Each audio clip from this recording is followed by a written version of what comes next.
in this tutorial I'll be showing you how you can ban or lock a user. So let's get started. So first I want to go over the difference between banning and locking a user. So banning a user basically means you've banned their account. Because you have banned their account, they cannot log into their account or do anything else. And this is something you have to trigger manually, okay? So if, let's say, the admin of a website or some manager at some company and they're banning a user's account, right? So they would not be able to log in until that ban was released, which they have to trigger manually from the backend. And then comes locking and unlocking their account. So thing about locking and unlocking someone's account is that this is something that automatically happens when you keep trying to log in but you keep entering the wrong email or password. Because you keep entering the wrong email or password, your account automatically gets locked for a different amount of time according to however you have set this, and I'll be going over more about how to edit the settings when it comes to that. But you also cannot log in until that time limit has passed. So that's what happens with locking a user and what happens when you try to ban a user. So let's talk about banning and unbanning a user. So how does that happen?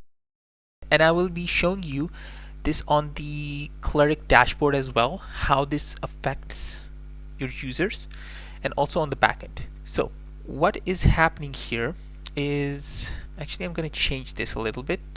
I'm going to say just message, okay, I'm going to keep it short, and this is going to be the data, okay, and I'm going to say data. I'm just going to copy this and I'm going to put this here, okay.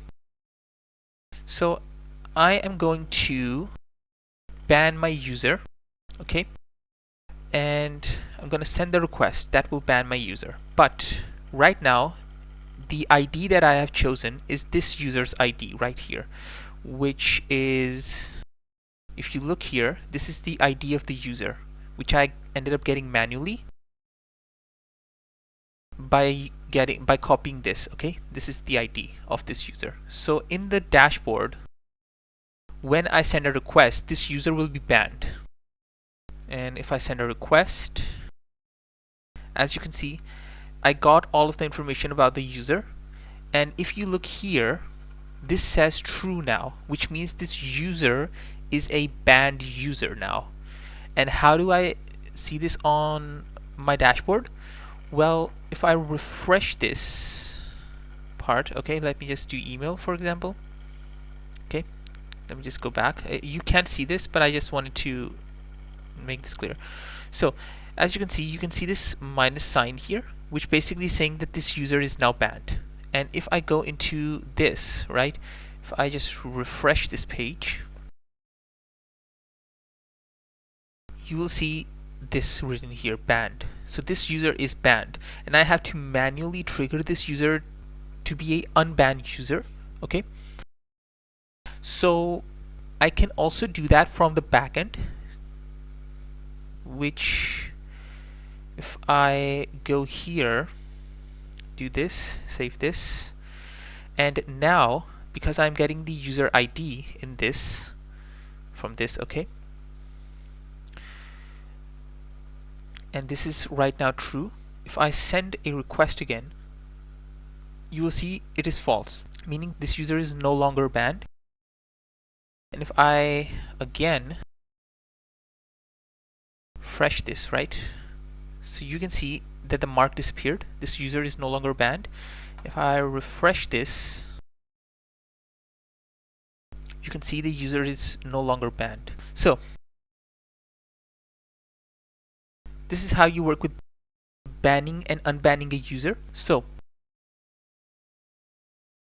now that we have done this, let's move on to locking or unlocking a user. First, I will show you how to lock a user. Again, we are getting the ID, we're passing that ID into this, and then we're just getting a response. I'm actually going to just copy this part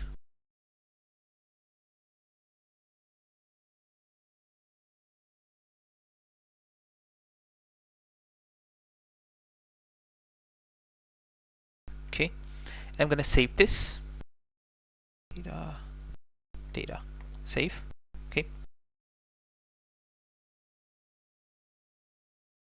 Okay, so now you can see that the user is locked. Okay, and if I show you,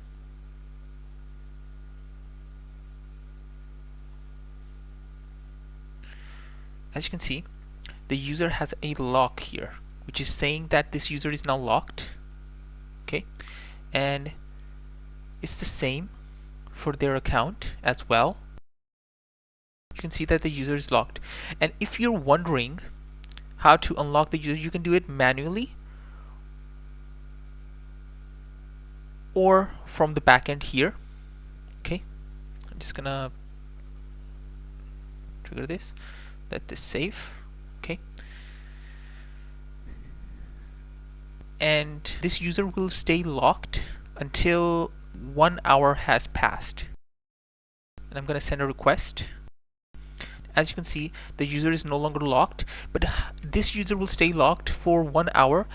And where do you manage this setting, right? The place where you can go to manage this setting is in your configure.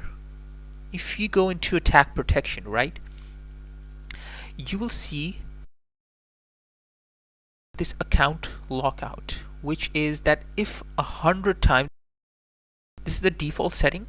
If you want to change this, I think 5 or 10 times is the normal amount that an account will allow you to log into your account. So this is the time limit. By default, it's 1 hour. You can make it a minute, hour, day, year, and change this as well. This is up to you. Or you can disable this feature, meaning that anyone, any number of times can keep logging in, does not matter, which means that they can try to log into their account as many times as they want. Even if they keep messing up their email or password, they won't get locked out. So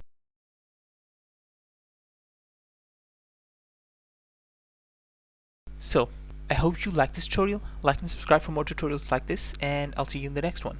Bye.